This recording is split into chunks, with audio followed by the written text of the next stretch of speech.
আসসালামু আলাইকুম। আমরা আজকে এসেছি হলো সাধককালী বাজারে, যেটা সাপ্তাহিক 2 দিন জমে, শুক্রবার এবং সোমবার না, শুক্রবার এবং সোমবার 2 দিন জমে। আমরা যদিও সাধককালীর পাশেই বসবাস করি, তবু আমরা জানি না যে এই বাজারটা সপ্তাহে 2 দিন কি বারে জমে। তো আজকে আপনাদেরকে নিয়ে আসলাম এই বাজারে। তো ভাই দি কি বলে, আপনার এখানে বেচা কিনা কিরকম? আলহামদুলিল্লাহ অনেক ভালো। এটা করিমগঞ্জ থানা সাধককালী বাজার, এটা পূর্ব থেকে বাজার, পুরান বাজার।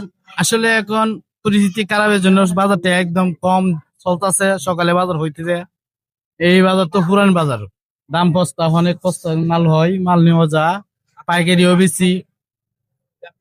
আপনারা আসবেন এই বাজারে, ইনশাল্লাহ আমাদের শুটকি গুলো দুনিয়া অনেক সস্তায় নিতে পারবেন। করিমগঞ্জ কৃষকগঞ্জ থেকে আমরা বস্তা বেশি, আমরা তো বাড়ি এলাকা থেকে শুটকি মুটকি আনি অল্প পয়সায় দামে বেচালাই।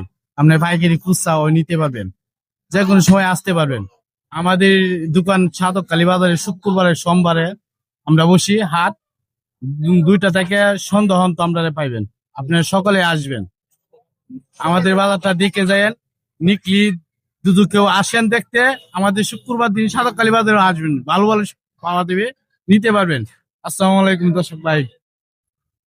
উনি সুন্দর কথা বলেছেন। যদি কারো প্রয়োজন পড়ে তো ইনশাল্লাহ সাধককালী বাজারে আসবেন। এদিকে অনেকে ঘুরতে আসেন, বাজারটা একটু ঘুরে যাবেন। যদি পণ্য প্রয়োজন পড়ে তাহলে নিয়ে যাবেন। ধন্যবাদ সবাইকে, ভালো থাকবেন।